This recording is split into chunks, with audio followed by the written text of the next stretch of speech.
permission to Westwood Media Center to live stream and record, videotape the meeting. Does anybody else want to record the meeting? Nope. All right, first of all, let me welcome all the participants. I see we have two members of the select board. Welcome. I see we have town council. We have the chair of the planning board. We have our head of economic development, Nora, who's going to probably be first up after I make a few comments, and welcome to any of the town citizens who are attending. With that, let me ask us to stand to our Pledge of Allegiance to the flag. I pledge allegiance to the flag of the United States of America and to the republic for which it stands, one nation, under God, indivisible, with liberty and justice for all. Okay, and we need to do our member roll call, which I will ask Victoria to make. Bill Bruce. Here. Jim Ferrero. Present. Lauren Fitzpatrick. Here. Mike Gay. Michael Gay is here. George Hertz. Here. Angela Hughes. Here. Caitlin Jursak. Here. George Loughnane. Here. George Marone. Here. Chris Peretta. Present. John Weller. Here. Alex Yell. Here. Okay. And if you notice, we have two members who are participating remotely. We did go through the formal authorization to allow them to do that. And we have a speakerphone, which hopefully will be conducive to their participating. I just want to make a few introductory comments before we get going. This is our first of two public hearings. We're doing the public hearings in person to allow as much discussion and input as possible, both from FinCom members, the presenters, and hopefully from the public. The second public hearing will be held on March 28th, and that's the meeting after which, at the conclusion, we actually vote, take our formal vote for our recommendations on each article, which will be each warrant article, and our recommendations to town meeting. We will be doing our FinCom subcommittee reports. That we will go back to Zoom for that on March 14th. And at this meeting, I also want FinCom members to think about volunteering for particular articles for our write-ups that we do for the report to the town. And with our new subcommittee structure, think about those articles that are most related to your subcommittee, which may be the most appropriate ones for you to do your write-ups on. Okay, those are my comments, and with that, I would like to welcome Nora, Director of Community and Economic Development. I see Chris Pfaff is here, Planning Board, and I will recognize the other town staff as we get ready for their presentations. So Nora, do you want to?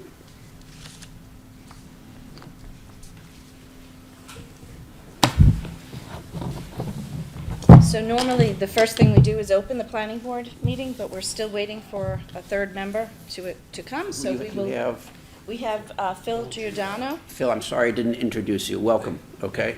and we're waiting for Kate Wynn. So Okay. she should be here any minute, so we'll delay calling the meeting to order. We'll go through our presentation. Okay. And then we'll open the public hearing for the planning board side so that they can engage in conversation with you. Well, thank you for attending, and I understand you were at the ribbon cutting for Neroli's at 6:30, and thank you for rushing back to make our meeting tonight. Now, hopefully that ribbon cutting went well, so welcome. It did. There was quite a crowd there, and everyone very supportive of our last piece of the puzzle for the Yes. Islington Center redevelopment. All right, so I have a PowerPoint that I sent to Victoria, I believe. Yeah, I'm trying to pull it up right now.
So the planning board has 5 warrant articles that we will walk you through one at a time. Do you want to ask questions as we go through, or would you like me to go through the 5 What I would articles at suggest, once? given, I think, how different some of these articles are, I would suggest you do each article, and then we have some questions on it, okay? Sure, that sounds fine. That's okay. All right, so the first article proposes amendments to the zoning bylaw related to earth material movement. You've actually seen this section of the bylaw change a couple of times over the years. At one point, it was a special permit required by the Zoning Board of Appeals, and then we changed it to a site plan review before the planning board. Now we're looking to change it to an administrative site plan review, an administrative EIDR, Environmental Impact Design Review. The reason we're making this proposal is that when we look at the buildings that are happening in town, mostly residential redevelopment, almost all of them now require earth material movement. If you need to truck in or truck out 200 cubic yards of material or more, you're required to get an earth material movement approval. The planning board has been inundated with applications. The point of the application is to direct the applicants where they can truck the material, to make sure that they travel on the main roads as much as possible and avoid unnecessary side streets.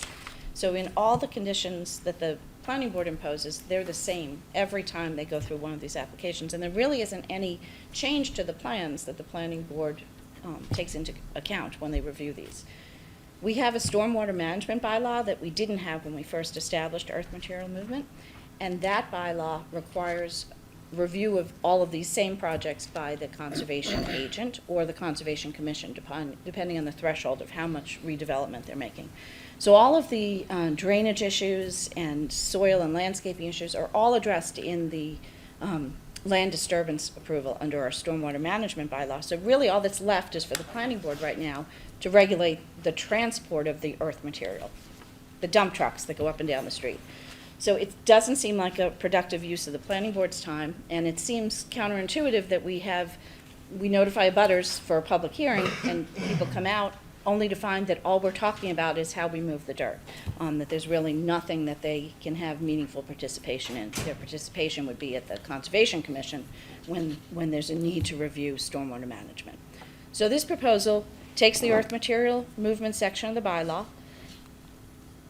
and what it does is we still look at the plans, we still look at how much dirt is being moved and where it's going, what streets it's being transported on.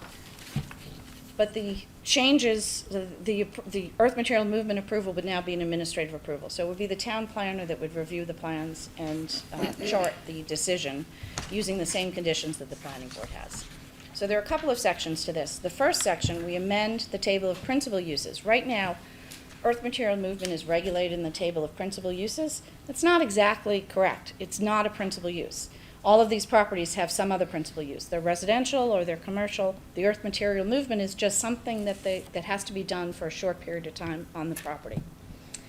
The original earth material movement bylaw, however, was also covering earth material movement in the form of gravel pits and allowing for a procedure if a new gravel pit wanted to come into town, that they would have to go to the planning board and go through the same process. I think that it's been clear for years that the town is not inviting new gravel pits and doesn't have land to do that. So I'm recommending to the planning board, and the planning board has proposed changing the bylaw to make it not an allowed use anywhere as a principal use. So that changing 4.1.6 of the bylaw to make it clear that it's not permitted in any district as a principal use. Then to amend section 4.3.2, the table of accessory uses, to put earth material movement in that section, allow it as an accessory use in all districts subject to section 7.1. Section 7.1 is the section that's currently in our bylaw that prescribes how you go about getting approval for earth material movement. So then we propose amendments to that section. Essentially what the amendments do is everywhere that the section 7.1 calls for planning board, we replace that with town planner.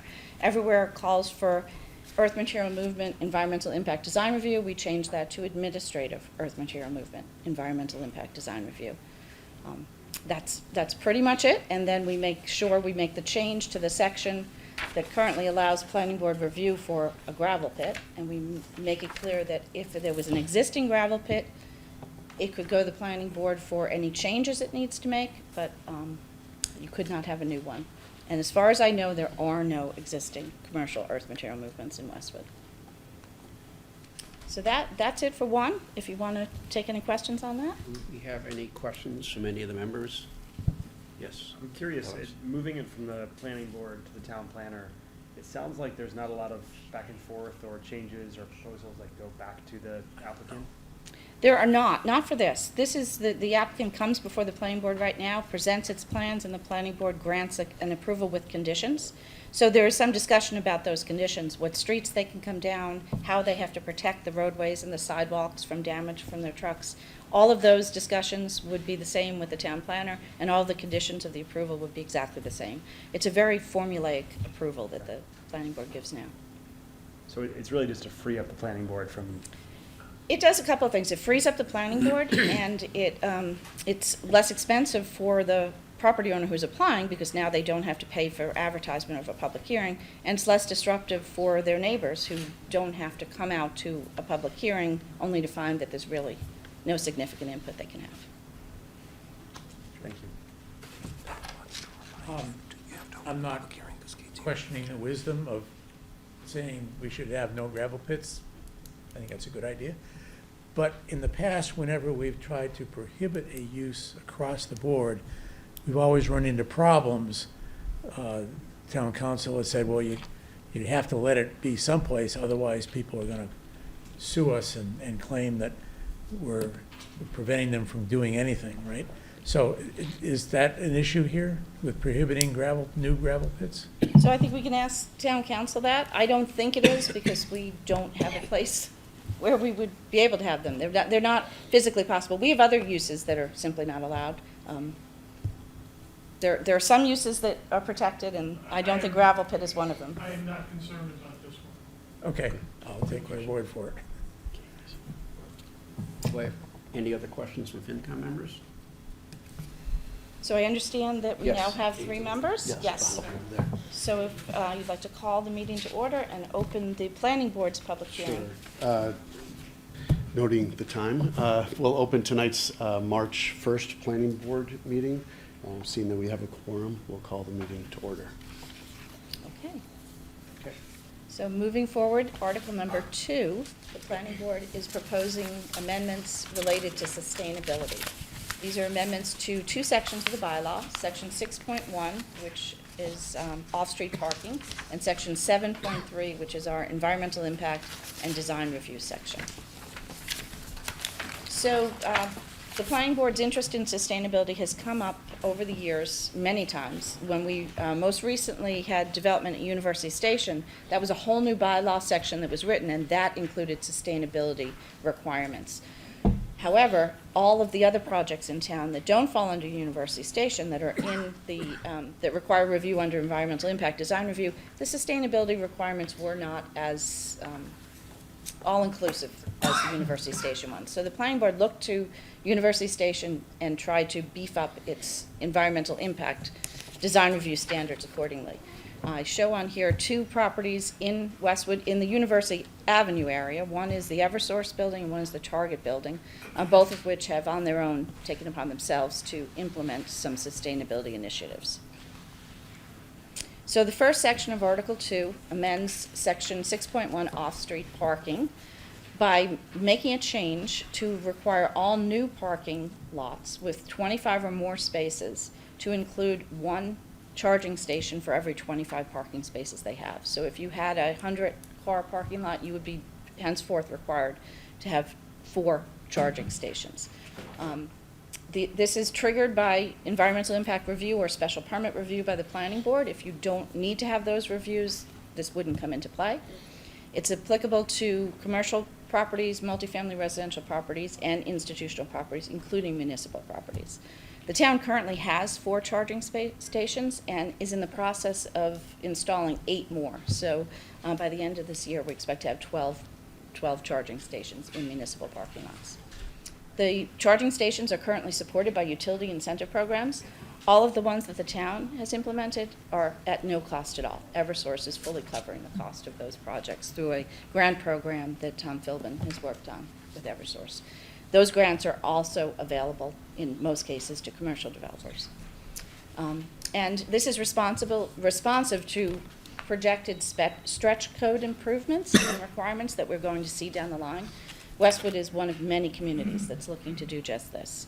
We have a lot of residents in town that now have electric vehicles, and we only expect the numbers to increase. Planning Board Article 2 also amends Section 7.3.8. These are the Environmental Impact Design Standards. And it deletes a section that right now is called Energy Efficiency, and it replaces it with a new, more all-inclusive section called Sustainability.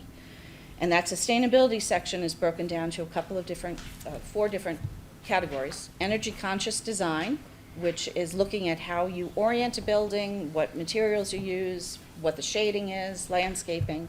Energy efficiency, also dealing with materials, lighting, heating, ventilating, air conditioning systems, allowing for geothermal systems, white roofing, daylighting, LED technology, all of the techniques that new buildings are implementing nonetheless.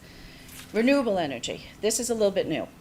In this case, the Planning Board is looking to require all new non-residential structures and multifamily residential structures, which exceed 5,000 square feet in floor area, to have photovoltaic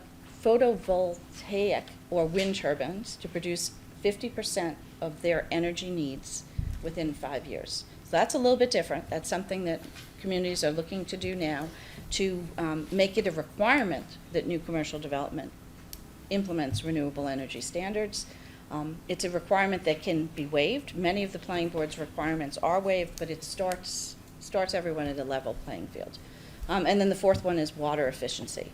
With the exception of the renewable energy standard, all of these come straight out of the University Avenue section of the bylaw. There's also a proposal to amend Section 7.3.7, the submittal requirements, to now require that plans submitted for a new commercial development or any development that requires EIDR approval show all existing trees that are greater than 5 inches in caliper. Show those on the plans so that we know from the start where those trees are, and hopefully can negotiate around the substantial trees in planning out the development. Then there's a proposed amendment to Section 7.3.7 to revise the section that now requires a presentation model. It requires it unless waived by the Planning Board. We're trying to turn that on its head and now saying you're only required to provide a model if the Planning Board thinks it's warranted.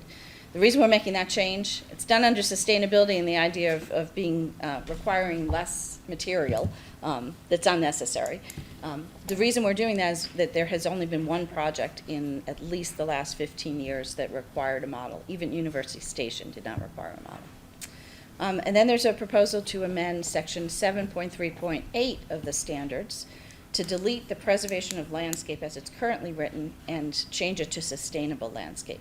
And the sustainable landscape provisions would preserve the existing grading and natural land features. That currently is a requirement, so that's not really any different. Minimize soil removal and grade changes. Maintain all trees greater than 5 inches. So you would need to now have a reason to remove larger trees and would have to get specific permission to do that, which would be granted in cases where that's the only place where the building could go. It requires relocating or replacing trees with native species. So if a proposal comes in and there are 12 trees greater than 5 inches that need to be removed for a new building to be constructed, then they need to plant 12 new trees somewhere else on the property. It also requires the removal of all noxious invasive vines and plant materials to protect the trees, the existing trees as well as the new ones. We have quite a problem in Westwood, I think all throughout New England we'll see this, with vines that are growing and choking trees, especially bittersweet and knotweed. There, you can see in that photograph there, we also have a problem with purple loosestrife and other invasive plants in town. So we're on a strong campaign to try and make sure when we see a new project that we make sure that that's properly addressed.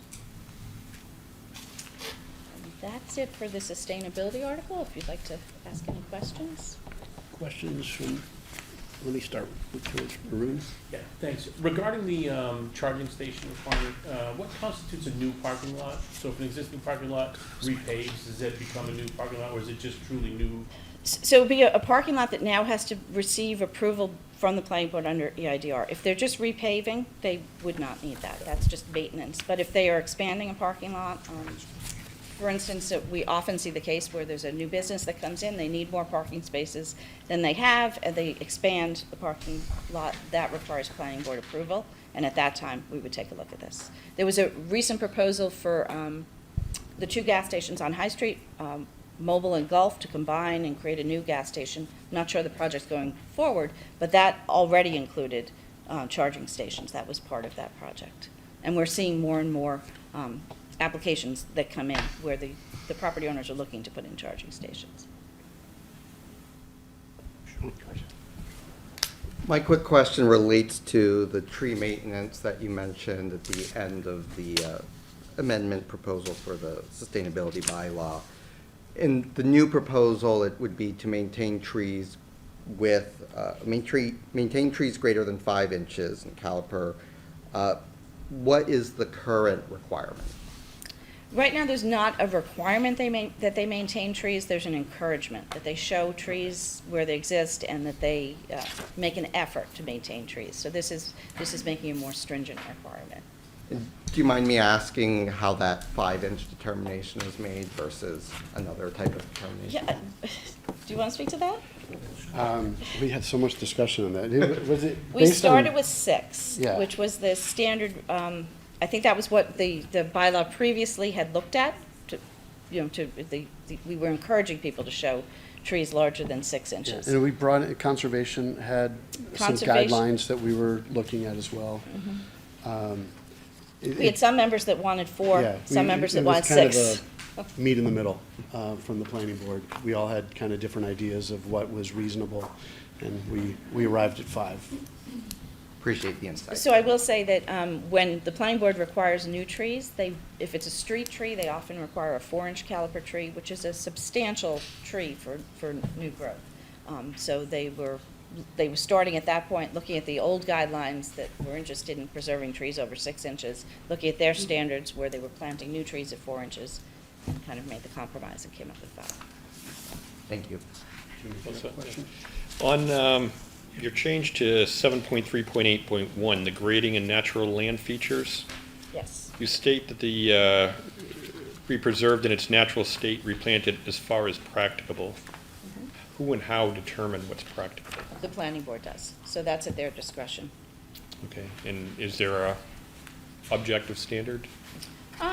No, I would say there's a subjective standard where they would look at what the applicant wanted to do and how much time, expense, and what the rate of success would be in saving the trees. And if they were concerned or not changing the landscaping. For instance, if you had a property that was very steeply sloped, had quite a bit of ledge on it, and the development required a flat area for, say, an industrial building that would need a large footprint.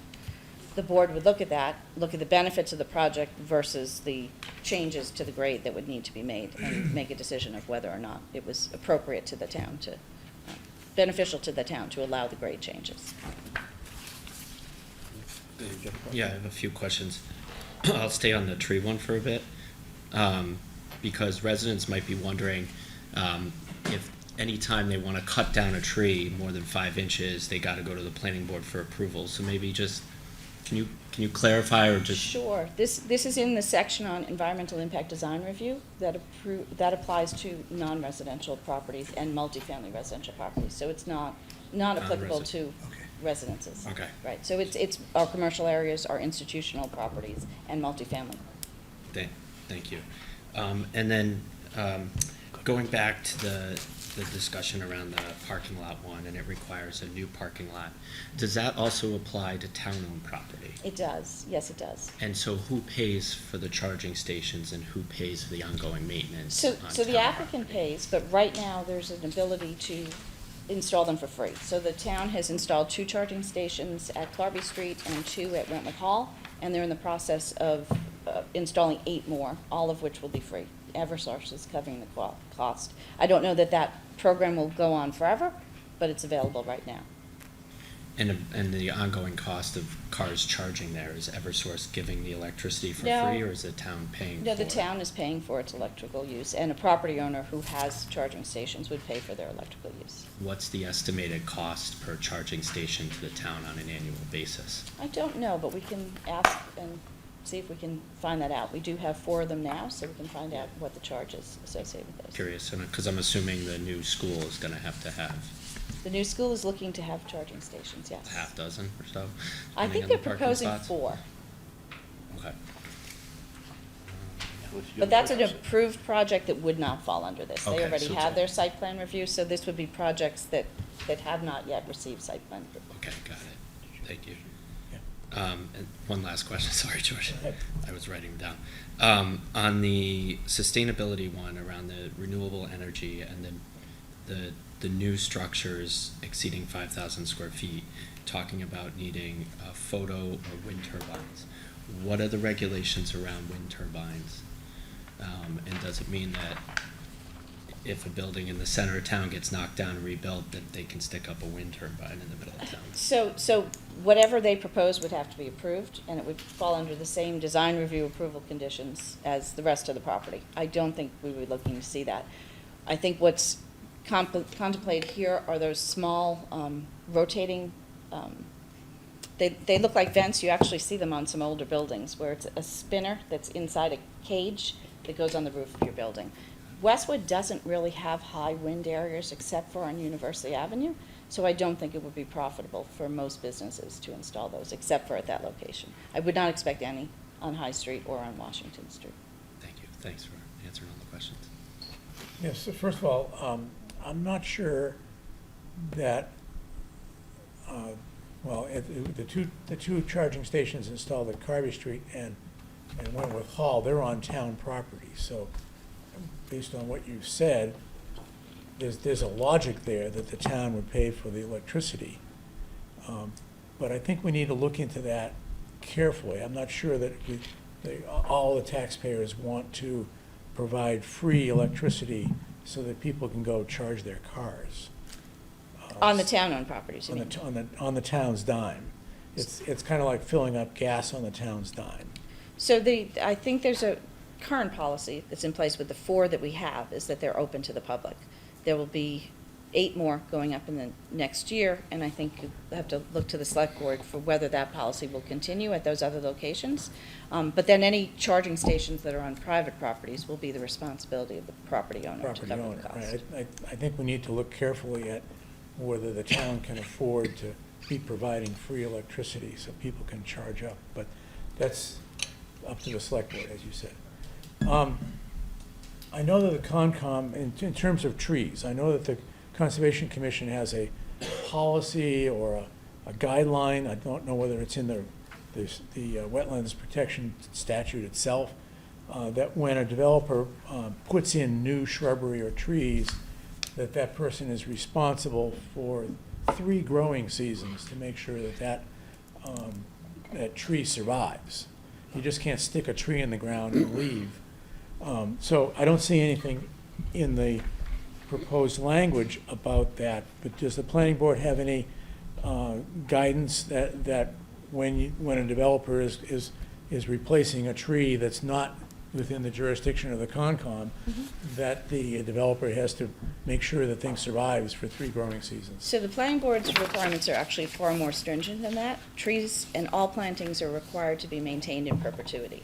So if you have to go before the planning board for an environmental impact design review approval, there's always a landscape component, especially street trees, foundation plantings within a parking lot, and those are forever. So once you plant those trees, if any of the trees die, you're responsible for replacing them. And so we do periodically inspect our commercial establishments in town, and where they've lost trees, we remind them of their obligation to plant new trees. Good to hear. Thank you. Any other questions? Yeah, I had a couple questions on the charging station as well. So the town currently pays for the 4 that are existing, and then the plan is to theoretically, the town may or may not pay for the future stations that are set up. For the private lots that are gonna have chargers, those are gonna be required to be free to the end consumer? No, they're not. So that the property owner can determine how they want to manage them. In some cases, in other towns where they have this requirement, there are meters that are put on those charging stations, and a property owner charges for their use. I had mentioned the mobile Shell station project that was going to go on Washington, on High Street, which may or may not go forward. They are proposing charging for their use of the charging stations. There would be a fee involved. One just thought, and I guess my next question was just understand the 25-to-1 ratio, how you came to that ratio. But if private commercial lots are required to install these charging stations, and they can set the rates at whatever they want for charging, if they're prohibitively high, then nobody's going to use them. So I would just curious, like, if there's a point requiring them, if they're going to be so expensive that people won't use them, or if the town can mandate that the price can be capped at, you know, electric rates plus some percentage of profit for maintenance and upkeep. So I believe the planning board could put in one of its conditions of its decision that they would have to be reasonable rates, but how they would determine what that is based on the cost of electricity, whether there be a percentage, or I think that requires further thought and discussion for how that would go forward. And then the number 1 to 25 was just kind of a starting point, thinking that so take Roach Brothers, for instance. They have an existing parking lot. This would not apply to them unless they wanted to make significant changes to the parking lot. But then if they did, that's a business that probably doesn't need very many charging stations because people are in and out. They're not staying that long. They have some employees that'll stay for a while, but most of their customers are not there on a long-term basis. Another place like, say, 101 Station Drive, that's an office building where people are there all day, they may need more charging stations. So we were kind of trying to get a balance of what would be an appropriate starting point. We do think that it's only a matter of time before the state is requiring parking spaces to have charging stations. So we kind of want to make sure that our property owners are thinking about this and kind of getting started, and especially getting started when there are grants available for them to recover some costs. I'm an electric vehicle owner myself, but you know, this sounds great in theory, but there are very few places where your time in that destination are long enough to be meaningful, right? Like if you're at Roach Brothers for 15 minutes, you're not going to plug your car in and get 2 miles of charge.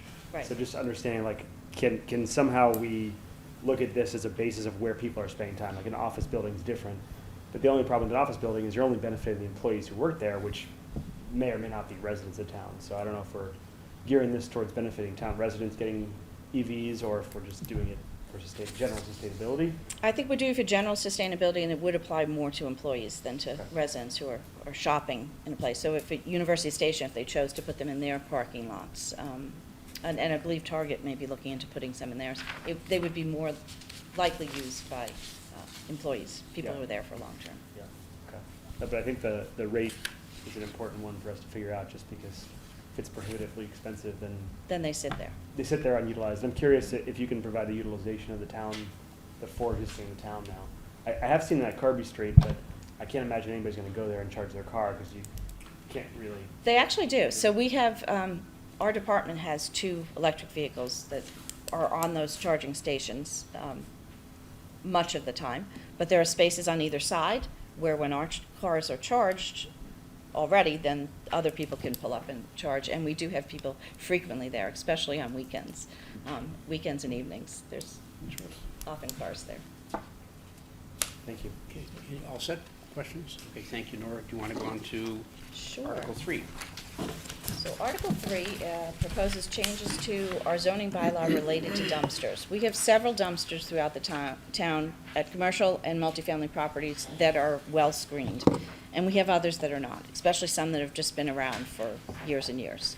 So the planning board's proposal here is to make these screening standards very clear, that they apply to all dumpsters that have to go through environmental impact design review for any commercial property and any multifamily residential property. It requires solid screening, which can be wood, can be brick, can be any solid material other than slatted chain link fences. So the first part of this article requires an amendment to section 6.3.5, the uses requiring screening, and that amendment is to specifically note that this applies to all non-residential and all multifamily residential properties in town. There are amendments to section 6.3.6, the screening standards themselves, to require that the dumpsters be fully screened from view by gated solid enclosures, to require an impermeable lid or cover that's integral to the dumpster so that rain can't fall inside the dumpster and leak out the bottom, to require that the dumpsters be located on an impervious surface to prevent the discharge of contaminated runoff, not just flat on grass. You can still put a dumpster on grass, but you'll have to put a tray underneath it. And to require that the gates have to be closed and fastened at all times, except for during active loading and unloading. So having a dumpster enclosure where the gates are left open all the time is not acceptable.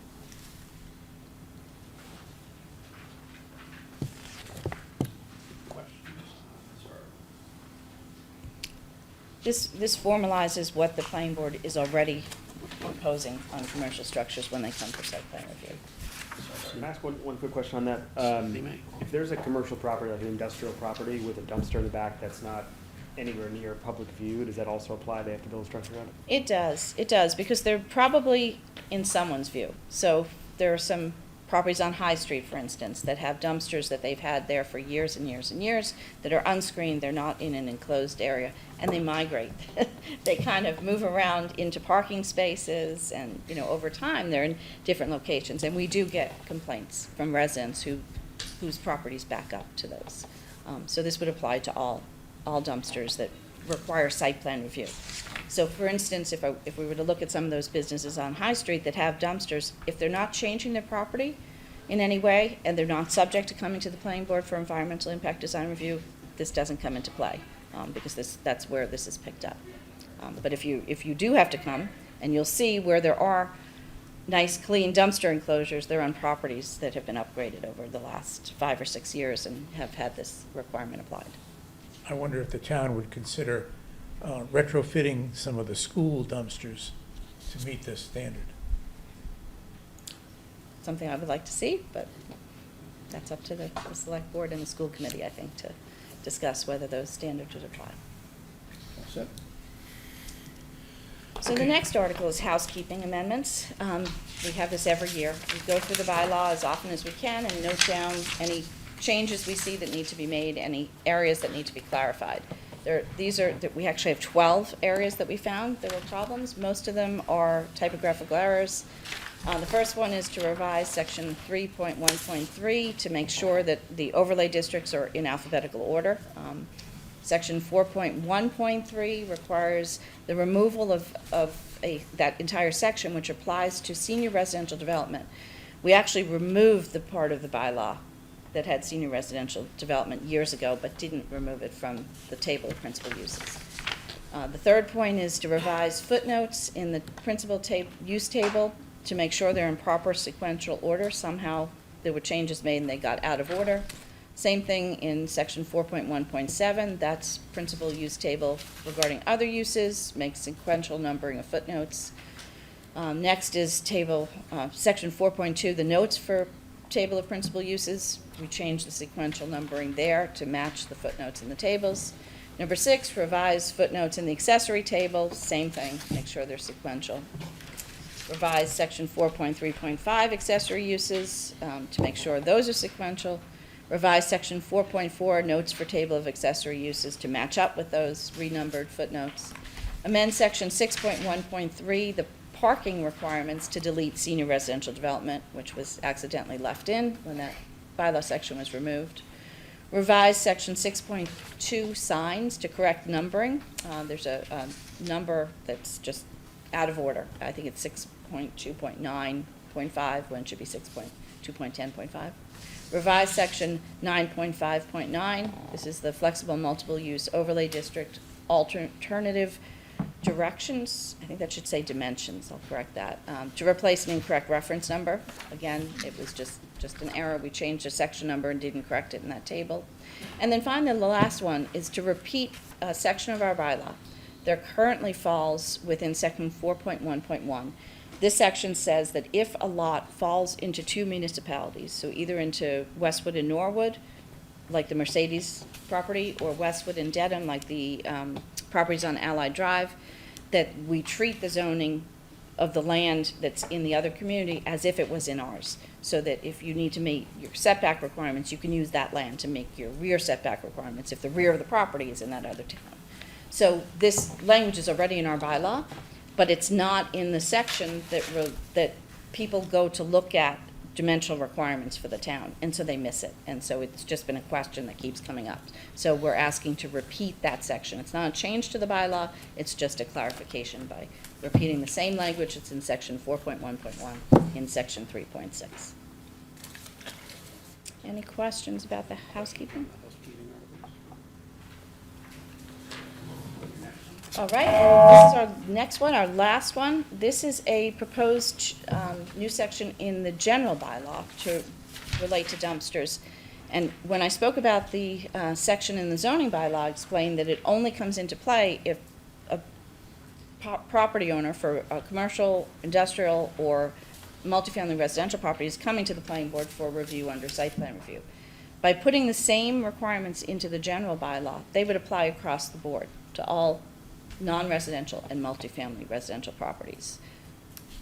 So what this does is affects a couple of things. It's not just requiring closures on the dumpsters, but it's also requiring strict times for when dumpsters can be loaded and unloaded. Right now, we have a zoning bylaw section, a general bylaw section, chapter 321, article 1, section 321-1. That sets times for loading and unloading of dumpsters, but it only applies to retail stores and food establishments. It doesn't apply to any other commercial use. So, for instance, we have a daycare facility that's on Route 1 that despite them contracting with a business to pick up their trash at 6 a.m., the dumpster removal company kept coming at 4 o'clock in the morning. And we had residences right next to that.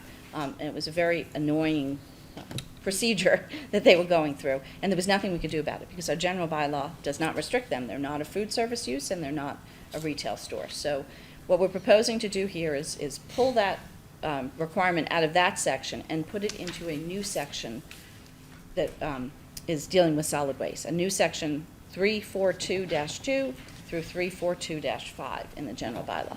So what this section does is it tracks very closely to the zoning bylaw. It applies to all properties, existing as well as those that go under EIDR review.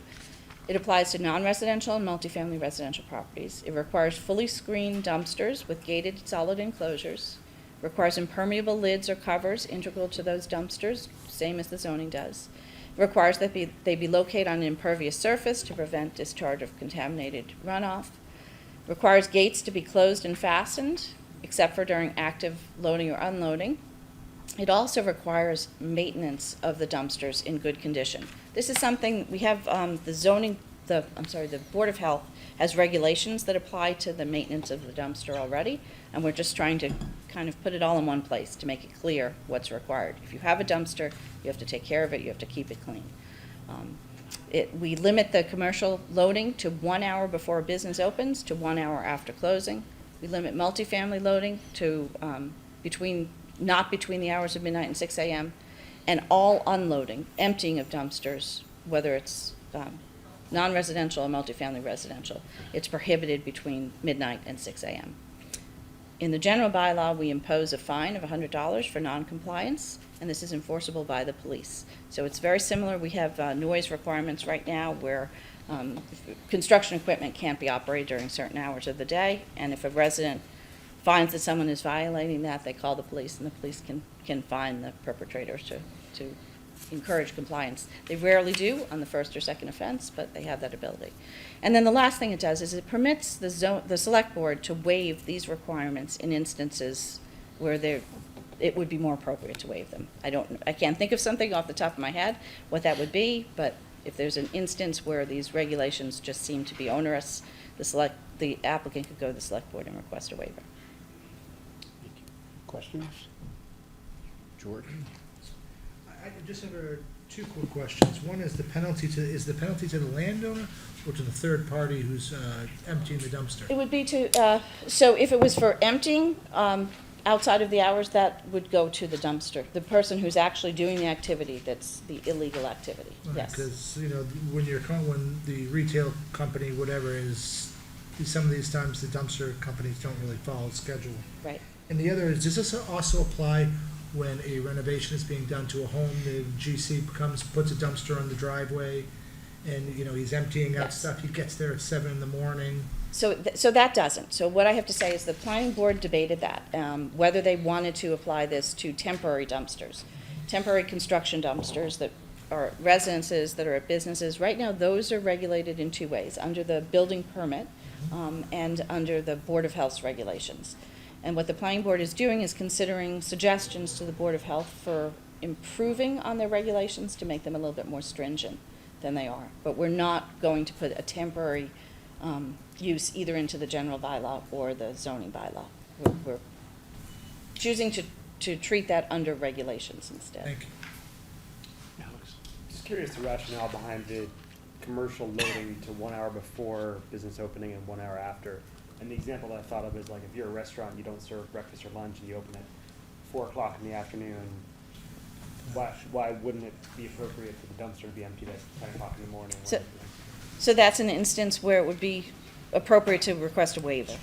So what we're trying to get away from is, well, often food service businesses, not necessarily a restaurant, but a grocery store. So let's take Wegmans, for example. They open at 6 a.m. and they close at midnight, and they can't have their dumpster opened during those hours, but they would be able to, if they were going through, you were setting up for the day, they would be able to put things in their dumpster. So they couldn't have a truck come and empty it, but if they were setting up to open at 6, their employees arrive at 5, and they need to sort through boxes, load the shelves, they can still go to their dumpster and they can fill it during that hour, as long as it's no more than 1 hour before the business starts. And they could also put things in their dumpster up to 1 hour after they close. Again, thinking of Wegmans, if they close at midnight, but they have staff that are still on site that are cleaning up for the night, they would have until 1 a.m. So when you say loading, you don't mean just the physical emptying and picking up, you mean actually placing I mean things placing into things in the dumpster, filling the dumpster, right. Oh. Unloading the dumpster would be when you have, that's the more noisy operation, where you have the truck come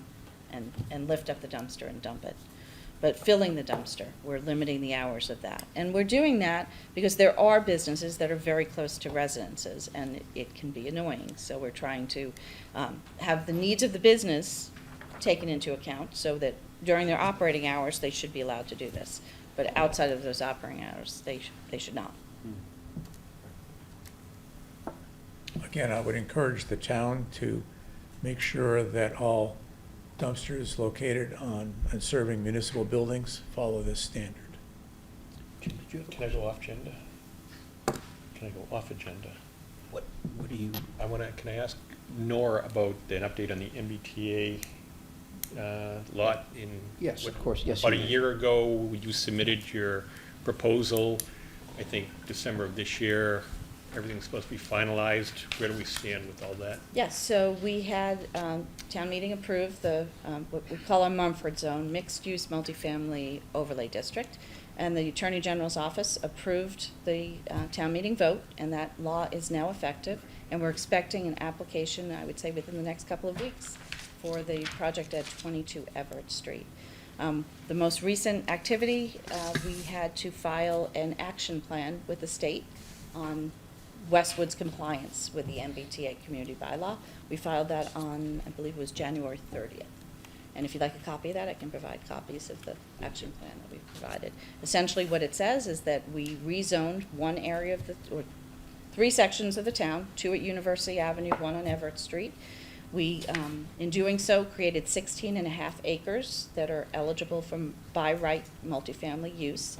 It's less than the 50-acre requirement that the Department of Housing and Community Development has placed in its standards, but we believe it is compliant with the letter and the spirit of the law by creating a district of reasonable size. So that's the action plan that we submitted to the state, said we've taken our action. We will now evaluate this. We'll see the one development that is proposed to come out of this, and then the planning board can look at whether they would recommend town meeting expand to any other areas. Does the state come back and yay or nay our proposal, or is it just acquiescence at this point? So I or- think at some point, and I don't know when it will be, the state will have to determine who's in compliance and who's not. And they will have a choice of saying that communities that took some steps are in compliance or they're not, and we're waiting to hear that. I think it'll be the town's position that we are in compliance, and if they find us not to be, then we will actively campaign against their finding. And it's currently zoned for what, 109 units? Is So that- it's zoned for a by right development of 15 units per acre, and on the Everett Street property, that would work out to 102 units. The developer came to the planning board for a pre-application conference over the summer. I can't remember exactly when it was, and was proposing, I think it was 175 units. If you want more than the 15 units per acre, so more than 102, you have to get a special permit. That is not by right, that is discretional. The developer came back, I think it was in September, with a proposal for, I believe it was 158 units that they're proposing. The planning board looked at their proposal, they complimented them on everything except for the number of units and asked them to go back and take another look before they file their application. So I don't know what the number that will come in, but I do expect an application within the next couple of weeks. Okay, thank you. Nora, thank you so very much. I'm always impressed with your depth and breadth of your knowledge. And I know when you came in and you presented your organizational structure to us, you're still wearing multiple hats. We're So I still hope- short, yeah. I know you are. So I hope you're able to fill that planning position. But I know you're really filling a lot of roles. So thank you very, very much. And thank the 3 members from the planning board for coming tonight. Chris, do you have to do anything formally on your meeting right now? You need to Continue continue the this, hearing yeah, to, to well, push the date. that's the first question. Does the Finance and Warrant Commission expect to meet tomorrow night to hear this, or is the planning board comfortable We're- continuing to its next meeting? You can, we're done. Our You're next done. meeting. Yeah, right, to the planning board's next meeting. So you Yeah. would continue it to March Would- 7th? Thank you. Oh, sorry.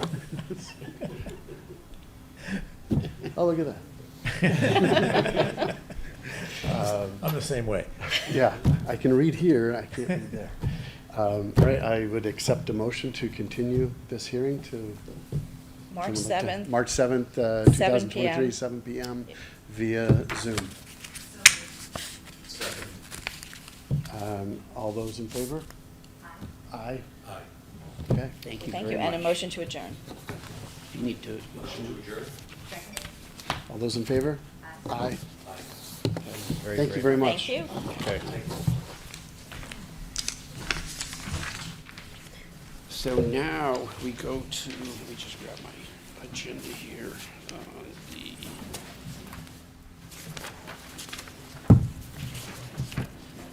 Okay, so we're now going to go with the select board articles.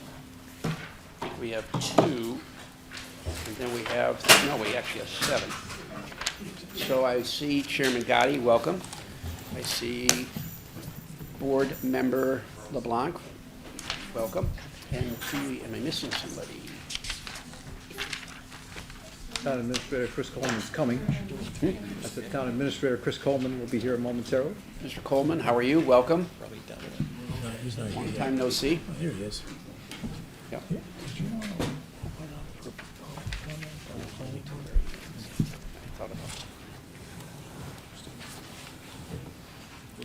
I see Town Council, Mr. Ahern, welcome.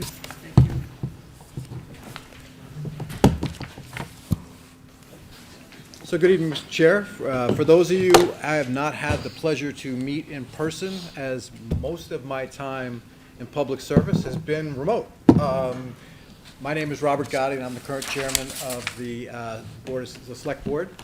Before I begin, as we are joined by my colleague Mary Ann LeBlanc Cummings, we have a quorum, so I would like to call this meeting of the Select Board to order. Town Administrator Chris Coleman and I, we're happy to be here tonight to give you an update to you and your fellow Finance and Warrant Commission members. And I want to once again thank you all for the dedication of time, energy, and diligence in helping your fellow residents understand our annual budget and warrant articles as we head to the annual town meeting on May 1st. Unless they've served themselves, most residents have no idea the commitment that you make, especially during these 2 months of February and March. So I want to thank you again for that. As you're aware, we're in the process of finalizing the budget articles as we continue to firm up certain outstanding items such as state aid, group insurance, among other things. Tonight, Chris is going to walk you through the budget-related articles, including 2 miscellaneous articles that my colleagues and I voted on Monday night to use as budget articles in order to break out a couple of individual capital items.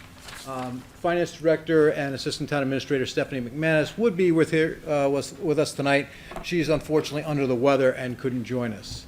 Then we'll review the 2 Select Board articles, which include a brief presentation by the Charter Review Committee, specifically related to Select Board Article 2. We do have a couple of members of the Charter Review Committee here with us, but the change in date due to yesterday's weather, a couple of members had conflicts that prevented them from joining us live here tonight. So thank you again, and I'll turn it to Chris. Thank you. Good evening. So as part of our presentation, I just want to just walk the Finance Committee through our budgets, Article 1 through 13. These are pretty much the standard articles that we've had in prior town meetings. I think we have the PowerPoint. Do we have the clicker here? Yeah, there we go.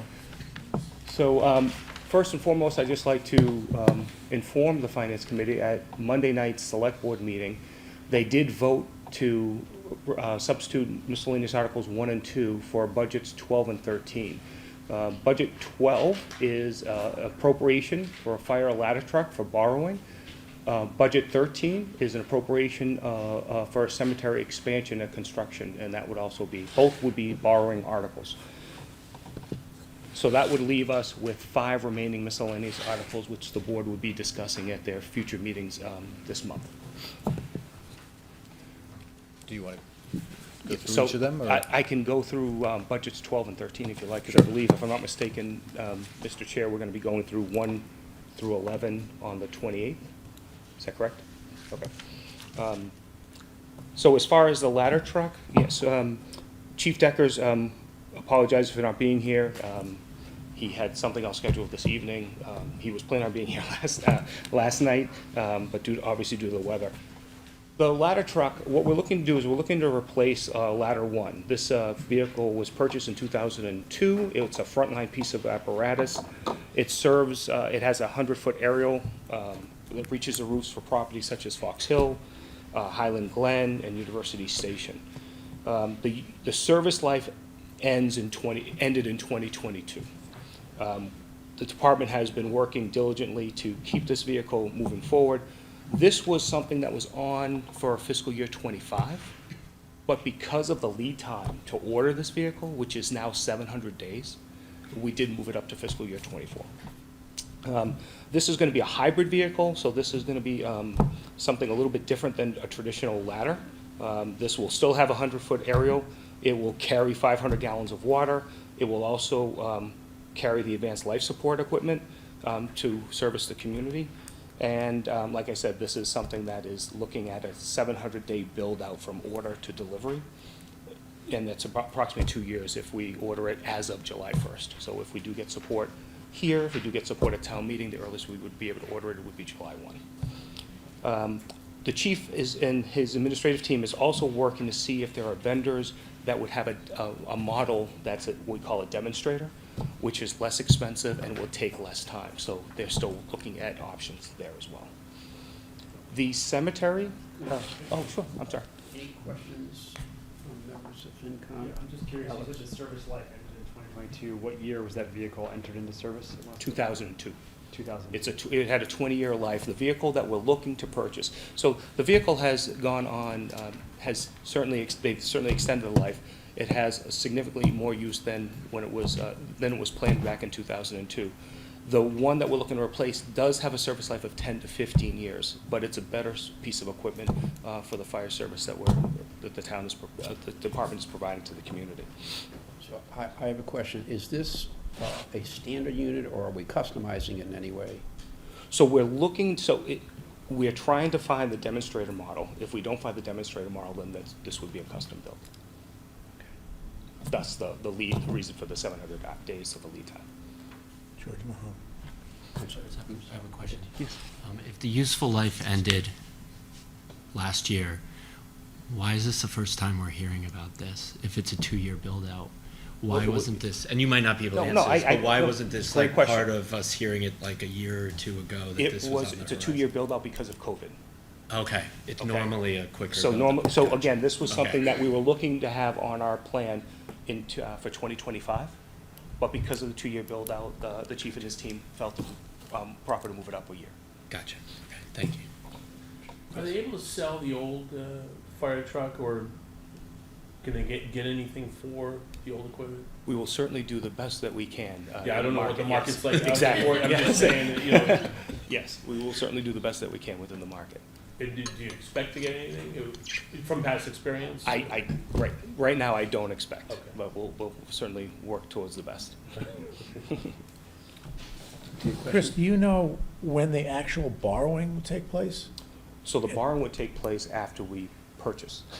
So depending on So when. not when we place the order, but when we actually receive delivery? And that's what we're talking about with our finance team, as far as if the vendor requires a deposit, we may have to do a band until we get the actual completed piece of equipment delivered. Right. So you'll have the authorization, but you won't actually need to get the funding, do the bond offering until you know when you're gonna get delivery. Correct. Except for the band amount, whatever you need for the. If that's what we would need to do, Okay. yes. Any other questions? Yes? Can you give us a sense of what the cost difference is for a demonstrator model versus what's been budgeted here? I can tell you it would be less. I don't know exactly how much less, but it would be less. Thanks. Okay, thank you. Budget 13 is the cemetery expansion, and I believe we have our Director of Public Works here, Todd Fortune.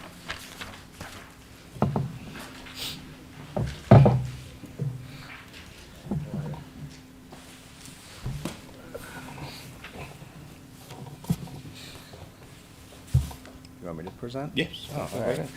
That's why you're here, Todd. Oh, yeah, I'll take it. So we're here tonight, obviously, to seek out an appropriation for $1.5 million. This is to expand our cemetery to give us the capacity that's going to be necessary to carry us for another 10 to 12 years. We're currently in the design phase, which that money was appropriated last year. We're progressing through the design, so we don't really have anything in depth as far as detail of what it's going to look like. The only thing I can say is it'll look very similar to one of the newer phases that we recently constructed 5 years ago, down below by the pond area of the cemetery. But again, we're running out of capacity. We lose someone? Again? We're running out of capacity. There's approximately 96 lots available currently, and we're averaging about 50 lots a year in sales. So we're at the point right now where construction is inevitable for us to allow future capacity and build out. Any questions? I know nothing about the economics and how the cemetery works in terms of, people paying for plots and how that money sort of cycles into the whole model and how it relates to the 1.5 million mentioned. That's something that I would defer to the finance director, but what we do offer, all of our lots, we can sell them pre-need, which I would strongly encourage those to consider. Basically meaning you can buy them in advance. The lot sale itself is $1,200. That allows for 2 burial rights, but as far as the financing and what buckets of money that goes into, I defer that strictly to the finance director. George? Yeah. So you said you're selling about 50 lots a year. This is going to carry out 10 years, so the expansion is only about 500 lots? Approximately, yeah. 500 double lots or 500? Right now, we're so early in the design stages, but the design will progress much quicker than a typical road construction project. But it will expect us to carry at least a 10-year expectancy with the project itself. Depending upon what the final cost estimate comes in at, if it looks like we have a little flexibility as far as pushing a threshold of a $1.5 million project, we certainly will, if it's going to allow us that many more burial rights. But it's still a little bit up in the air, but we're confident that a 1.5 number will carry us through 10 years. But I don't want to be married to a number of saying it's going to be 500 lots if we end up with 650 or it ends up being 478. But it will be right around that number, though. Do you know, what's the actual max capacity for that area? Like, I'm saying, you know, like, how much? Again, that's a tough number. We Okay. do have a cemetery master plan, but it's a tough number because it could fluctuate depending upon what the trends, and where the trends go. I don't know how many have visited the cemetery. It's not the most popular place to go to. But we do offer above-the-ground crypts. They're called columbaria now, which are becoming a popular trend. So if we actually explore that, if that's where the trends end up going, then obviously capacity triples, quadruples, multiplies by the 10. So it just depends on what we're looking at designing. I think for this next phase, we still have plenty of availability in the columbarium. So I think what we're gonna do is just explore just burials and see what we can squeeze in within the existing budget and footprint of what we wanna work with. But there is a lot of land to work with, and it will exceed all of us in years and years down the road. I think there'll be unfortunately, plenty of opportunity to utilize the space there. It's a tough topic to talk about. I don't get as animated and excited as I do about a paving project or sidewalks, but I think you can understand. What we try to do is prevent going there with sidewalk construction, and now I'm talking about cemeteries. Chris, are you able to speak to the economics of it at all? If 500 plots is gonna cost $1.5 million and times the 1,200 per plot is $600,000, is this, so are there other fees that help us make up for the money? I can also speak to Yeah, that. okay. too. There are opening fees that are associated. So yes, there are other fees that come into play, depending upon how often you open a lot. Say that one lot typically has 2 burial rights. Unless there's a cremation involved, then we allow for extra and additional. But every opening is $750. So there are other fees that go into, it's not just the lot sale itself. Yeah. There are other fees, but again, as far as the buckets of money and where that goes, that's a Stephanie McManus. Can I maybe suggest, that since Stephanie isn't here, that maybe what you do is have Stephanie put something together to send to us so we can get some sense of the economics, okay? That, Alex, okay, so we'll get some. Yeah, I guess I'd like to know if we can raise the fees to make up for the cost that we're putting into it as a town at the end of the day. We are looking into that too. The cemetery commission members are looking into that as well, like throughout this current design and what we end up coming up with inevitably. We are looking at evaluating the actual fee structure. The last time we did it was 6 years ago. We did increase fees at that time. It's when we rewrote all the rules and regulations in the cemetery. So that is something that we're looking at as well, and it can be built in as part of the design and how we factor in how we're going to move forward. George? I'm going to respond to something, Alex, just on I hate to say it, but some familiarity with the industry. Industry averages, when you buy a plot, 50% of whatever the cost is goes towards the operating expenses of the cemetery, and then 50% will go into a capital fund for expansion. Now, that is a model that I don't know if the current cemetery uses, but it is a model that a lot of cemeteries use. So it's a 50-50 breakdown because there is an operating expense for the grounds. In our model too, being a municipal cemetery, it obviously operates a lot differently than a public, but it does private. It does model that to a degree, the perpetual care fund that we have. Sorry, perpetual care, or that's the key part. But it's a different dynamic because we're not looking to generate the level of income that a private cemetery would be looking to do. It is as nice as a private cemetery, though, I will say that. The crew and staff do a remarkable job up there. And the money that we invested into the most recent expansion over 5 years ago, if you saw our before and after picture, it is quite remarkable. Our staff, Brendan Ryan, our assistant director who at the time was our cemetery foreman, did an outstanding job up there. Too good of a job, and this isn't a joke, that there was a couple that wanted to take their wedding pictures up there with the fountain in the back. So it is a beautiful cemetery, and it's something that the town has, moving forward. Todd, I think you do excellent work on everything you do for the town, so thank you. Thank you. Todd, is the red dot the approximate location Yes. of the expansion? Yeah. So if you go into the cemetery, logistically, it's tough, and we don't have I don't think there's a map up online or a pointer that we can refer to. So, is there a red? All right, I'll use colors. The green, yep.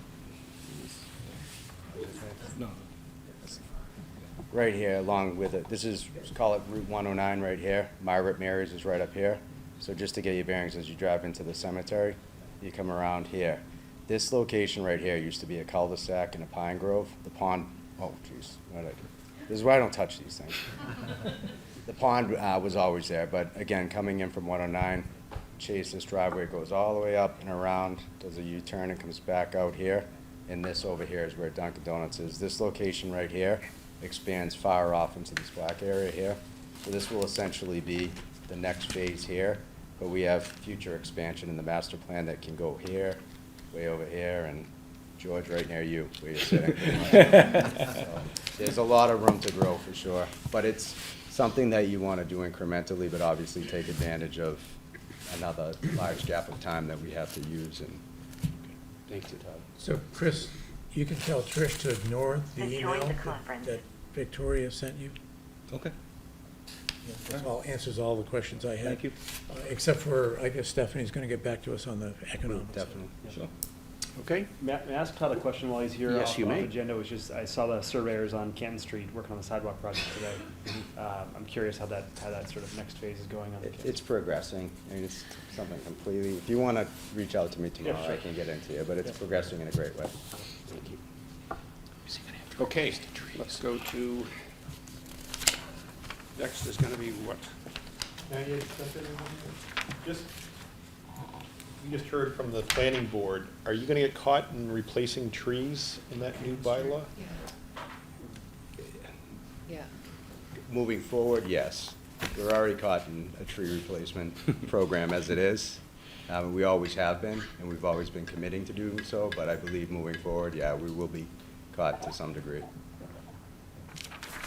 But we've always been involved with that. I think people see our projects, we've always added trees where we weren't even required to add trees, so we're committed to doing so.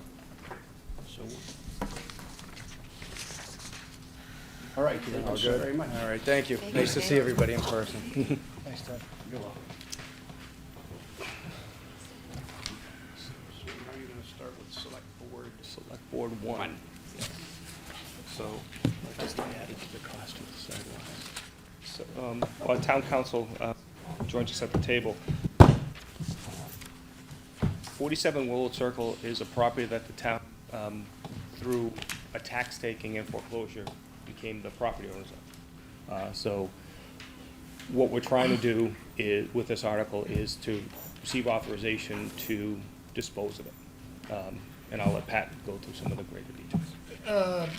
There's really not a lot of details. We're looking to dispose of this property through an RFP. While investigating this, I found there was a conflict between the state reg, or the state law, and our local bylaws. Our local bylaws allow us to auction a property, but not if there is an existing house or structure on the property, or if it's eligible for a building permit.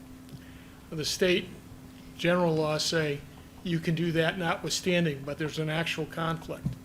I prefer to not use an auction if possible. I would rather use an RFP. It gives us more control over the process so that we can set a minimum of what we want for money. The house is assessed at $616,000. I'm told by Jimmy McCarthy that it needs significant improvement, that it's not in tremendous shape. So what we want to do is get permission from you and town meeting to issue an RFP and to dispose of the property in a way that's most beneficial to the town. If I could just remind the FinCom, we had a similar process with the Obed Baker House. We went through an RFP process with the Obed Baker House, and we're looking to follow that similar process. We also had a piece of property that got cut off by Laura Lane when that went through, and there was a sliver of property, and we disposed of that way as well. But this, you're trying to sell the property. Are you selling it for development? I mean, the Obed Baker house became part of a development, Yeah, correct? no, we're selling this because I don't think we want to be landlords for something like this. And it'll remain a residential, It depends on who buys it and what they want to do with it. The zoning on it in that area, I believe, only allows. Single family? Single family. Single-family homes, so. Yeah, so if there, somebody There's not gonna be a Right, tower somebody- put up there. Yeah, if somebody buys it, they're gonna, it is in very rough shape, having been in it. It is in exceptionally, it needs a lot of work. So somebody's gonna buy it, probably drop it and rebuild something, whatever is within the zoning. If I were to guess what would happen, But Pat, you'll put that in the RFP though, right? That it's a request for a proposal to purchase it, but it's gotta be consistent with the zoning. Right. Okay, I mean, that goes without saying. okay. Has there been any interest? Not that I'm aware of. No one's called me about it. I'm curious, maybe this is an easy answer, but why the RFP process versus just sort of a traditional sale, but, you know, in this case, the town is the owner of the property? You have more control over an RFP process. It's put out there, you open bids. I think it works better. Auctions can be, you're on site, you auction it off, you can lose control over the auction. I just prefer, personally, to do an RFP. It's more work for us. Are those the only two options? Yeah, the statute basically says you can auction it off, or you can dispose of it per chapter 40, which is an RFP. Yeah, so just to be clear, it's not as if you were selling your personal home. We don't have that option. That's when it comes to town property. Pat, can you set a minimum price in the RFP? Yep. Okay, And we did that with that triangular piece of land okay. off Laura Lane that we sold. And are the proceeds returned to free cash? It's returned, I believe it goes to- is. It goes to the general fund. Goes to the and general then fund. It will then follow that process. We'd have to appropriate it to, Yeah. okay. It's not like we can take the money and, Put it in your pocket and go to well, Bermuda no, for the we week? can't do that for sure, Jim. But it's not like we could take the money and, do a project with it without running it through you folks. Seeking an approval, yes. Any other questions on the disposition? Yes. In an RFP process like this, are you obligated to choose the highest bidder, or there's some free? You have some flexibility based on the criteria you write into the RFP. Okay. That's one of the things I like about doing an RFP. Gives you more flexibility at the point of sale. And I might ask, at this time, does the town have an idea of what types of criterion it might use in the RFP? I don't at this point in time. I haven't given it that much thought. But we have some guidelines that we've worked with in the past. Okay. Do you know where those guidelines would be available if I were? You could ask for the RFP for Obed Baker House or the Laura Lane property. You kind of build on what you've done before. Thank you. You're welcome. Okay, if there are no more questions, we will move on to your next article. Home rule petition. Yeah. We're going to actually ask Nancy Hyde, who is here as part of the Charter Review Commission, to replace Pat and just take you through a presentation that was given to us in the Select Board regarding Article 2. Nope.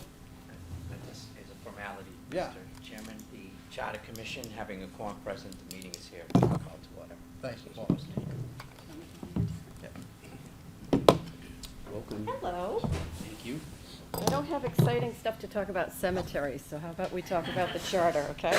All Hi, right. everybody. It's nice to be here before you. It's been a little while. If somebody can, we're going to skip over 11, 12, and 13 and circle back to that at the end. Those are the actual slides with the language of the warrant article we're going to be talking about. And then we'll, start on slide 14. Back in January, Mary Ann LeBlanc Cummings was here before you doing a quick run-through of articles and touched on this particular article that the Charter Review Committee brought before the Select Board in December at their December 16th meeting, saying, we think that this is important enough to put on this year's warrant. And what I'll walk through tonight is the presentation that we gave to them back in December that led them to actually say, yes, we would like to put this article on the warrant for the May 23 town meeting. So this surfaced in the course of our discussions to put forth a warrant article that creates a home rule petition action. And if you don't know what that is, that's where a municipality says to the state legislature, we need your approval to do something just in our municipality. So in this case, we're doing a one-off change to the charter that we want to have go through the state legislative process to get their ultimate approvals so that we can proceed with it in our charter. So that's the nature of the home rule petition. So just by background, we were appointed back in March of '22. We started our work in the summer. There are 5 of us who are members of the Charter Review Committee. Paul Fitzgerald just spoke. He's one of the co-chairs. Peter Cahill is the other co-chair. I'm on the committee, John Loughnane and Dottie Powers. We are supported and welcome the input from our town administrator, Christopher Coleman, and our legal counsel, Pat Ahern. And we also have with us tonight Lauren Goldberg, who is special counsel. Lauren's sitting right over there. Lauren worked with the town about 12 years ago with the Charter Review Committee as well, and she's an expert in municipal law and extremely knowledgeable, and so she's able to get right in and help us when we identify things. So she's who we turn to for the language of the warrant article. So we welcome Lauren being with us tonight. So we'll go to the next slide. Are you mind? I am. Oh, thank you. Okay. So how did we arrive at this recommendation? We went through a very interesting process over the summer to solicit input from various boards and committees, the chairs of various groups, to do a survey. It's what was done by the Charter Review Committee 12 years ago, and it was a great way to start the conversation.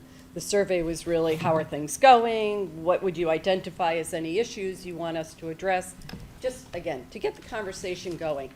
We, over the course of late summer, well into the fall, met 13 times leading up to our December presentation with the Select Board. We met with 18 different public officials in town, and we received a lot of input on many things. But throughout those discussions, we found that there was an overwhelming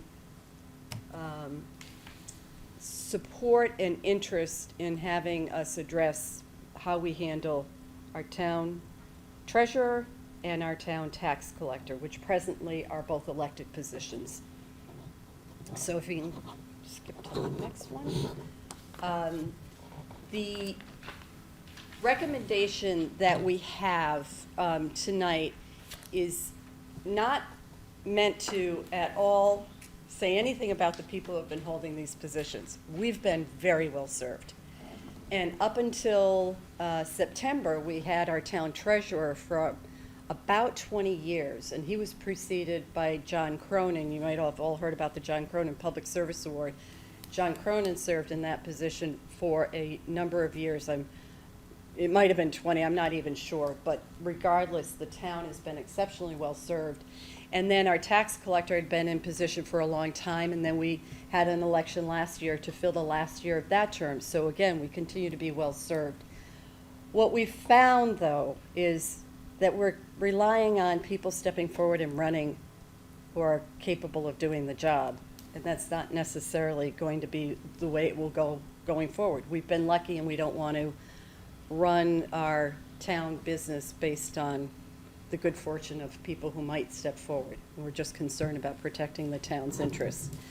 Also, what we've observed in getting information is that the duties and responsibilities of these two positions have evolved over time. There are still administrative responsibilities, but it's become far more technical and involved. I'll give you an example. The town treasurer, Jim Gavin, said to us many years ago we might have had a couple of bank accounts that the town had, and now there are many. And these individuals, these two roles, involve interaction with the town's money. They can do things with the money. A tax collector needs to sign off on transferring money from the tax collections to the treasury. There is a lot of serious fiduciary responsibility associated with these roles, and in hearing that and hearing from various people, it became very clear that not only was this important that we address, and what we are recommending is that we don't have them be elected positions, but we change them to appointed positions, but that we do so now. Jim Gavin resigned from his position in September. We've been very fortunate that Phil Shapiro, who has served the town in many capacities, including the select board, was willing to step into the town treasurer position and is serving in that position through June 24. Am I right, 24? 24. Right.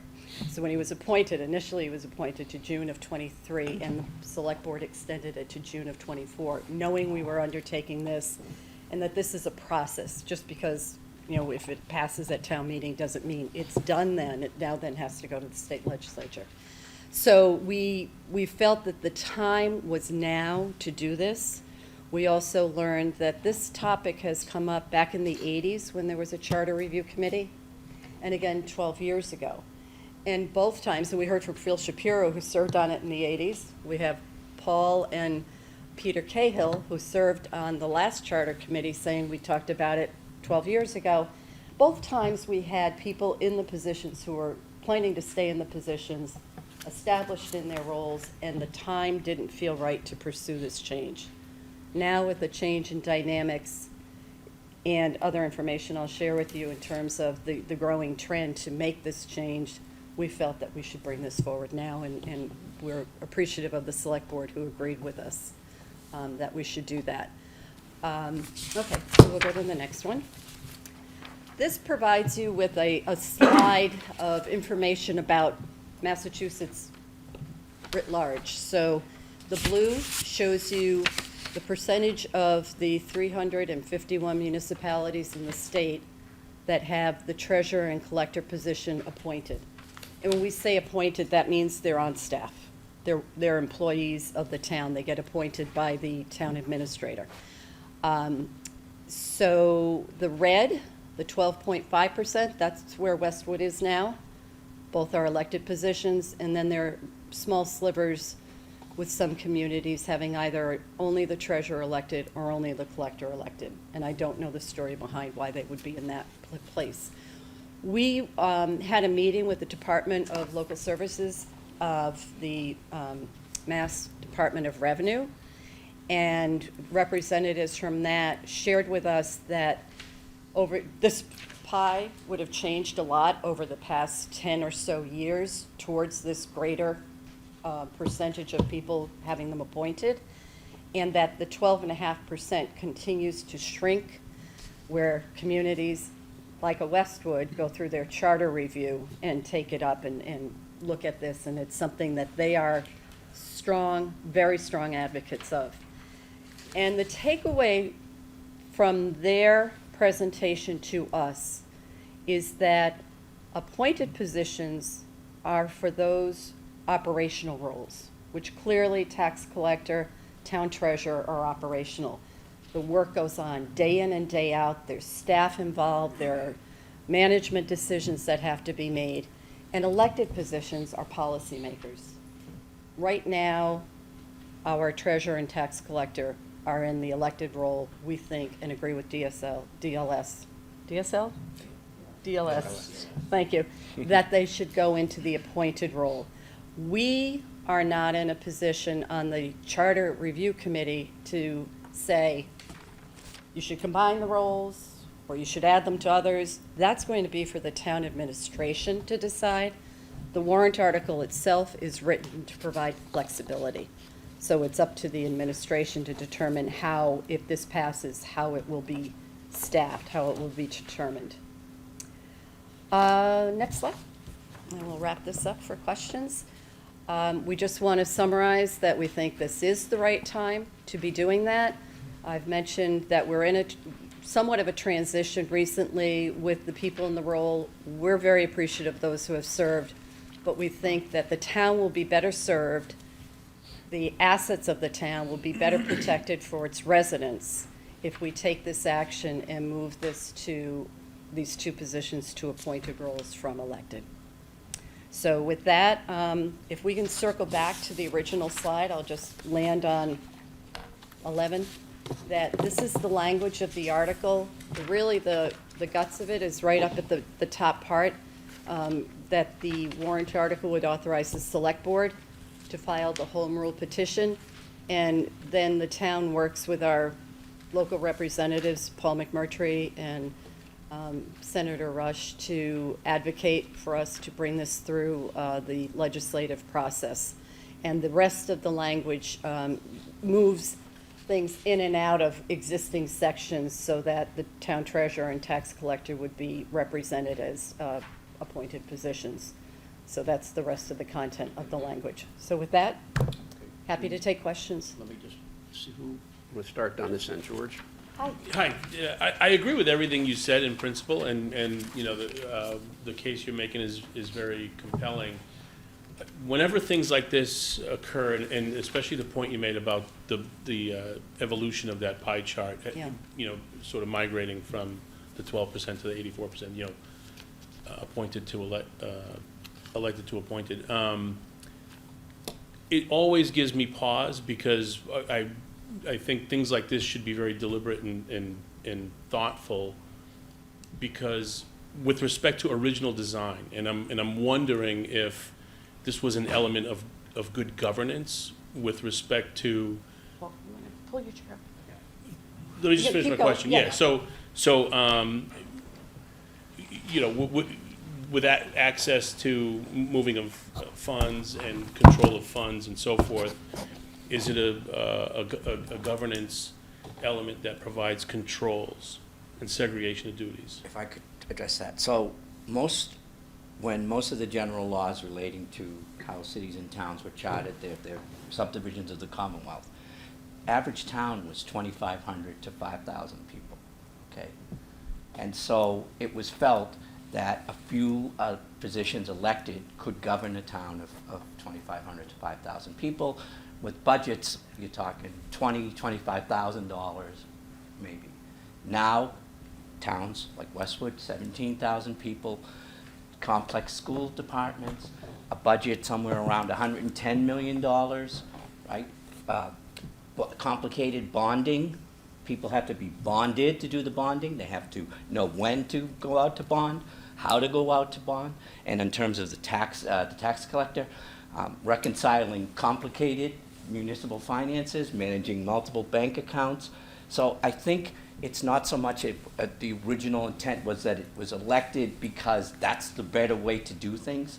It was elected because that's the nature of how towns were when when these statutes were created.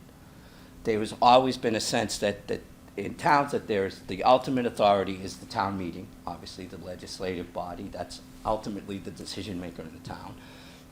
And then you have the select board who does overall town policy, and some other school committees, but even school committees now do a lot more than what they used to do at Stern School. Now because of ed reform, they have a more complicated responsibility. So I think what Nancy put it best, policy, operations, and the financial side of the equation has become so complicated and so needing a certain level of expertise and professionalism and an ability to be bonded. Because the tax collector and the treasurer can unilaterally do things without anybody having to authorize it or stop it. And so that's one of the other reasons. I mean, they can move money around right now as elected officials, they can move it, and they don't have the accountability than to the electorate, which is after the fact. Whereas if they are appointed officials, they will be responsible to the town administrator, who has the overall responsibility to make sure that the town's financial operations are conducted professionally, honestly, ethically, and in the best interest of the taxpayers. So I think that's why it's changed so much. This is, Westwood in 1897, when it was incorporated, and Westwood in 2023 are two very different entities. Thank you. And I think too, as I said, this was first considered in our town back in the 80s. Right. So it's been evolving for a while towards more of this model. We weren't ready back then. It wasn't the right time, but we do think now is. Trying to balance both sides here tonight. George, do you have a question?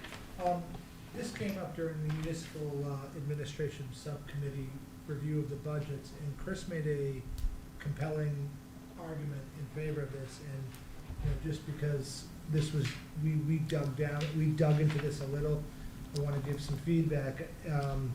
Both Christina and I agreed that based on a lot of the points that Chris made, and I think, I'm sorry, Nancy, and then Nancy just reiterated that we agree that we are in support of these positions being shifted, but we need to be cognizant of the fact that this will add to the budget, because as appointed positions, these will have salaries and they will be paid people, so it will impact the budget. But the fact that right now, it's decided by an election, so it's not always the people who are most qualified, just the people who get the most votes. Any questions down here? Other, Jim? I don't know if this matters, and I'm glad we have two stellar municipal attorneys here, but this is a little novel issue, so I did a little research. Very little, so I'm prefacing that, but I found that it's Chapter 43B, Section 6, states that the Charter Commission shall consist of 9 registered voters elected at large on an official ballot. Does that apply here? If I could, Pat, do you want No, to? you can go ahead. Okay. So thank you, Lauren Goldberg, working with the Charter Commission. Under state law, there's a few different ways to create charter review committees. One way is to do an elected charter commission. That has to be started by a petition of the voters themselves, and it can't be just initiated by a well-meaning select board or finance committee or anything else. It has to be started by the voters themselves. So if you're going to do a Chapter 43B, elected charter commission, then that's the way that it's done. You answer the question on the ballot of whether you want to elect the committee, and then you elect the members at that same election. That is not what this committee is doing.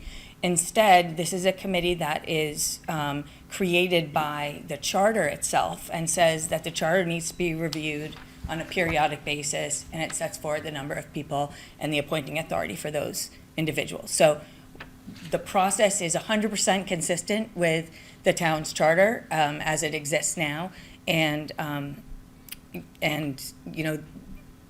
again, that's kind of that other way of, that other avenue. Just want to make sure we're Yes. in the realm of legality here. Yes. Okay. And then if I can just follow up, George, with Yes. one more. It's regarding the, if we go to the appointed person, are there any parameters for, is the appointment going to serve at the discretion of the town manager? Is there a time frame or for the appointment, or how's that going to work? It would be an appointed position or positions. Again, looking at the flexibility right now, it would, the position or positions would report to the finance director, the assistant town administrative finance director. But it would be just like any other appointed position that we have. Would they serve at your pleasure, so you can terminate them at will, or would they serve for 5 years and be reappointed every 5 years? They would be considered at will. At will.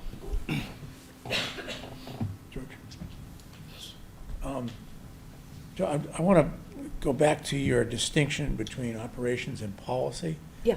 And ask, so originally, what role did the town treasurer play in creating town financial policy? And has that changed over time? Well, I could speak a little bit. Well, obviously, when it was a small town with very limited budget funds, the town treasurer would select where those funds were deposited, how and probably they would probably draw a warrant to expend the funds. So it was just the nature of what towns were like in 1897 when Westwood was So created. in today's world, though, what function does the town treasurer play in creating town financial policy? Well, I would, in advisory capacity. Now, I don't think Jim Gavin created town financial policy. No, what we're fortunate is that Jim Gavin worked extremely well with our finance director. Right. And I'm sure Phil is working very well with the current finance director. We've Right. had that change, but there's nothing in our structure that guarantees that that's how it would happen. Sure. And so it's really very important. So what Jim described to us is he would go in on Tuesdays for 2 hours at the end of his personal workday, Tuesday being the longer day for our employees in town, spend 2 hours with them, but be available all the time for phone calls from the assistant treasurer, Yep. from the finance director, and he expressed his own sense of personal liability being a significant concern to him in his role. You know, he's a fiduciary, yes, he's bonded, but there is a tremendous fiduciary responsibility in that role. So the fact that he was interfacing very well with staff was great. But again, no guarantee that if somebody gets elected, they come in and they even know what to do. Or can even be bonded. Yeah, or So can wait, even be d- bonded, Does the right. town currently have an assistant Yes, town we have. treasurer and an assistant tax collector? Yes, we have staff in the tax collection Okay. department, and we have, our assistant town treasurer had been Pat Conley, and now it's Kathy Foley, both excellent in what they do, and they're really the day-to-day that the treasurer, Jim, would rely on. So it's complicated too, because who's their boss?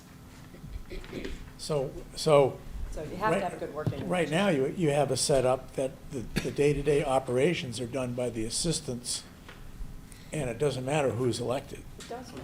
It does matter because of the fiduciary powers Okay. that the assistant Yeah. works for the treasurer. The treasurer says, I want to move that money to that bank. The assistant treasurer Yeah. doesn't have the authority to say, no, you can't do that. Okay. So, Nor does the finance director, right? One other question.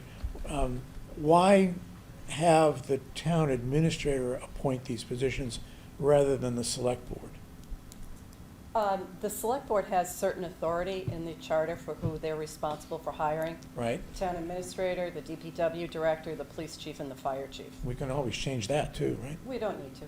I don't think so. I think you have a finance director who oversees that operation. Unless the select board says that they want to. They haven't told us that for the charter, and that would be a charter change. So I have a. George, can I Yes. respond to one question that he asked? Sure. Just because, again, we reviewed this, to answer your question, under the town treasurer, there's an elected position, there's an assistant treasurer, and then a staff accountant who's part-time. So there's one part-time and an elected, and then one full-time. And under the tax collector, there is the elected position, and then there are a 15-hour part-time, a 20-hour part-time, and then a full-time person. So there is a staff there that's assisting Yeah. the elected position. So I have a comment and a question. I've been very impressed with the process the town went through on some of the recent senior hires, the finance director and the HR director. So I've watched the process, which is excellent. Is this position are these positions going to report to the director of finance and assistant town manager? Is that what I heard? Yes. Okay. Do you think, I'm just curious, I don't know what the market is for this type of person, but do you think are we able to recruit the type of talent you want and pay them what they may need? I'm just curious, has there any research done on this?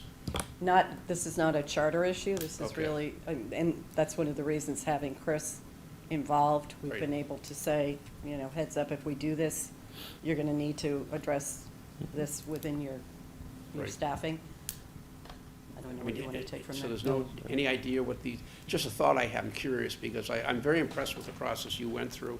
I'm sure you go through the same process for these positions. My curiosity is, what's the market going to demand we pay to get this type of talent to come in? I'm probably more concerned about the treasurer because of the complexity of bond offerings today and the fiduciary issues, and the person needs to be bondable, to do this type of work. So just a thought, it's just an observation. It's a And great we want question. to tout, we have some very talented people doing the work And- day-to-day already. And that's what I really wanted to emphasize. We are extremely lucky and fortunate to have the people that we have in our finance department. Very strong finance department, team-orientated. Pam Dukeman did a fabulous job, and Stephanie McManus is doing a fabulous job since she's been here as well. Just so the committee knows, I have served in my municipal career as an assistant treasurer collector, appointed, and as an appointed treasurer collector. Okay, good. So I am familiar with the roles and responsibilities of the appointed roles. And in both cases, our department head was the finance director. So, Okay. Makes sense. I'm so glad you have that. just so you're aware. It's nice you have that background. If I may, Mr. Chair, Follow up? just, one of the other things that was highlighted during, I believe it was Jim Gavin's, being before you, was that operationally, functionally, it's sort of operated that way in that, first Pat Conley, then Kathy Foley, really on a day-to-day basis interfaced with Pam. While they respectfully reported to Jim, it was only a periodic, weekly type of thing. So functionally, this makes sense as well. Seems to, based on history and precedent. So, let me just follow up on something Chris just said, which relates to my question. In your experience, Chris, when you were an appointed town treasurer, right? Treasurer collector. Treasurer, correct, both. Did you see a problem with having been appointed by the town administrator versus the select board? No.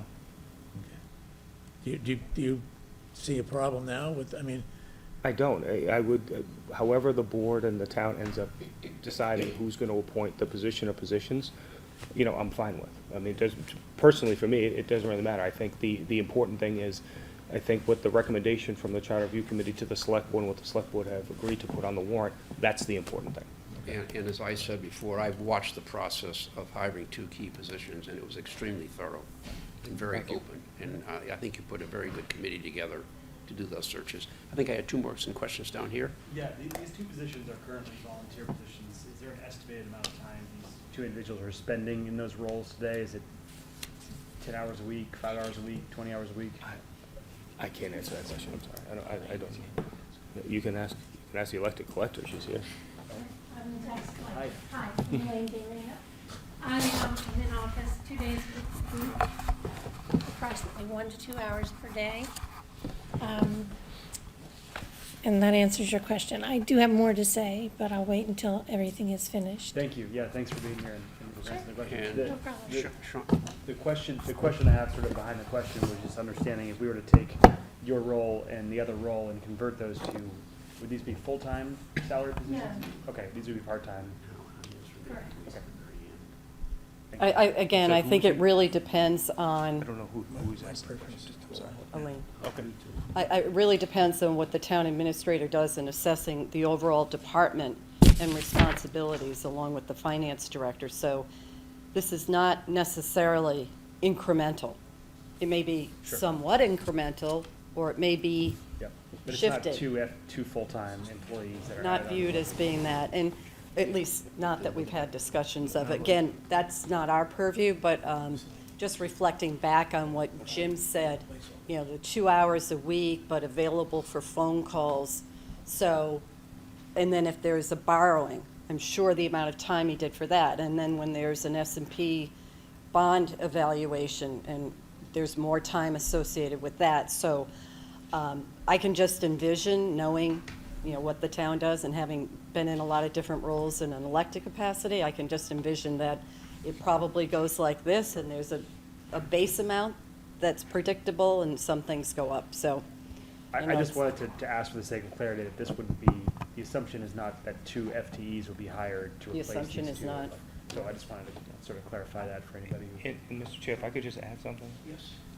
That, in my short time here in Westwood, I feel I've worked very well with the board, talking about different needs and different costs when we're going through a budget process and explaining that process and getting the board's support as we move forward. I don't see anything different if these positions were being appointed by me or if they're being appointed by the select board. We would still have that same discussion and that same process. And I would actually like to echo what Chairman Hertz has said as well, having been involved in the hiring process for both the Assistant Town Administrator, Finance Director, as well as the Assistant Town Administrator, HR Director. Thorough process, and very impressed with Chris's ability to assemble a high-caliber team. So I have no reservation whatsoever about this being an appointed position through the town administrator. Yeah, just a few quick questions, and first of all, I want to say I appreciate the time you've all taken to give this consideration, and also appreciate you bringing us data on what is common throughout the Commonwealth as well. That's very helpful. I think getting to something that Vice Chair Pareda was discussing and wanting to ask this in a more acute way, are there currently any policy-making responsibilities for either the tax collector or treasurer positions? And if so, what are those? I would say, well, I can try to answer that question. Yeah. I wouldn't say that they are responsibilities, but I would say that they are part of a discussion regarding the financial policies that the town has in place. Okay. I appreciate that. And then on kind of one second point, I'm seeing that the way this article is structured allows for the positions to be held by the same person. It's a little out of the depth of my experience, but how often are these positions united, or is there an ability to unite these positions in other jurisdictions? There are a number of cities and towns that combine the position. Yeah, that was on the elected side, so we don't know how much of the 85%. Yeah, of that 85% appointed, What is it? combined versus. That are combined? Lauren is saying a significant amount of them are combined. Okay. Of the towns that have it as appointed. Okay. I appreciate that. Just curious if that optionality was of any significance in the way the article was done. Then finally, were there any considerations on this that gave the Charter Review Committee pause in advancing this? Pause. Well, obviously to what the first comment was, which is elected to appointed. Why? One does not willy-nilly want to change elected to appointed positions. There are certain positions that should be elected due to the nature of democracy and in the good operation. So, that was one of the things we thought seriously about. But in my response earlier, I understood why we would go to a different model in a different century. Right. Mr. Chair, could I just add something to the conversation I think will be of interest? There is a statutory way to make changes to the offices of treasurer and collector, and that statutory mechanism is for towns that don't have a charter. And throughout the past 20 years that I've been doing this work, there'd be a vote to change the treasurer from elected to appointed, and then the other position would remain elected, and then it would be kind of difficult to have those departments working together in the same way. And so what a lot of communities did is, instead of doing one at a time, they did a special act like we're talking about here to create that combined appointed position. And just recently, maybe within the last couple of years, they actually amended the state statute to allow that to be done now kind of by any community that wants to, that doesn't have a charter. So it's definitely a regular practice, and becoming more so. I also wanted to point out that the Division of Local Services does, I don't know what the right word is, an audit or an analysis of the town's financial position and policies and all of that. And I know that this is something that they really believe is imperative. The laws about municipal finance have grown ever more difficult, and the treasurer collectors that are coming on, in these appointed positions are people that have trained specifically for those jobs. And then finally, I think to kind of draw an analogy between what's happened with the secretary or the executive secretary position that now has evolved into a town administrator position or a town manager position. This is kind of going through the same iteration, in that earlier the select board was running the town, not just making the policy decisions. The treasurer and collector were doing that work, not just making decisions about how to do it. And so as those responsibilities have become operational department responsibilities, there was no department heads, back in the, even 20, 30 years ago, towns didn't look like they do now. So, I think this is another kind of milestone in that, in the evolution of municipal professionalism, and so, again, it's very common, and it's worked out very well, as far as I know. Also, the charter here does specifically identify, as Ms. Hyde indicated earlier, it identifies the town administrator as the appointing official for operational positions. And the big policy-making decisions that the fire chief or the police chief would need to make, that is still within the select board's jurisdiction, as is town council and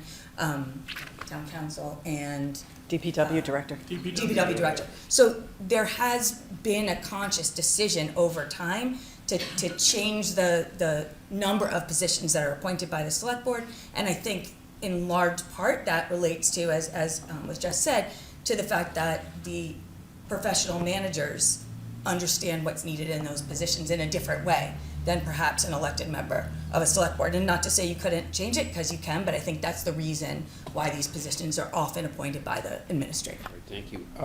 There will be time for public comment here, but are you going to address miscellaneous articles 1 through 7? Are you withdrawing any of them right now, or what? Not at this time. So The right board, now we're we're going to leave those 4. And just to be clear, it's now, we have 5 remaining miscellaneous articles because we used the first 2 for budgets 12 and 13. Fine, I got you, okay. Mr. Chair, if I can just provide a little added color to what Lauren just said. She made reference to executive secretary. When the charter was updated 12 years ago, the seat that Chris fills was an executive secretary title.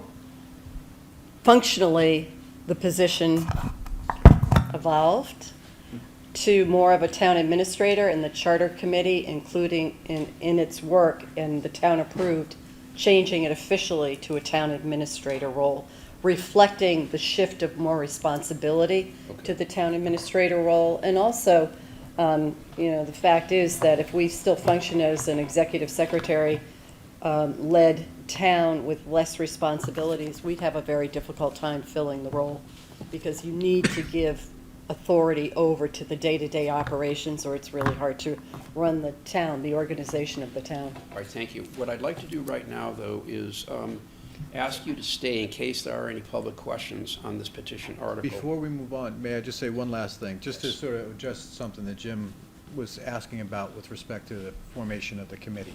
I think I just want to highlight how fortunate we are to have, a group of people so experienced.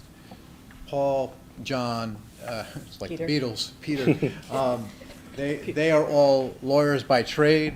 Nancy has been a select board member for 18 years and has tremendous knowledge. And obviously, Pat as town council, Dottie as town clerk, and Chris brought a tremendous amount to the discussions that were had.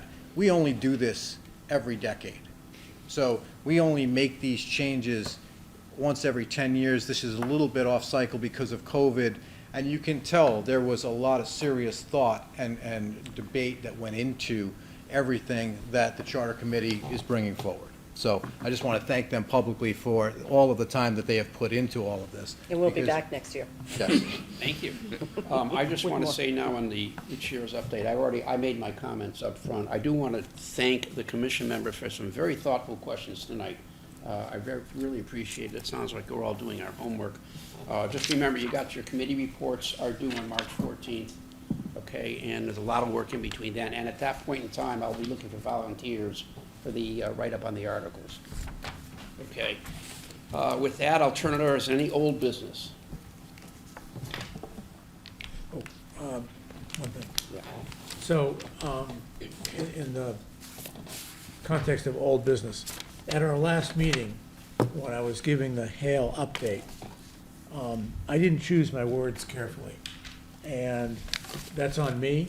I always advocate that words matter, so I erred, and I did not mean in any way, shape, or form to impugn the integrity of anybody that I was referring to.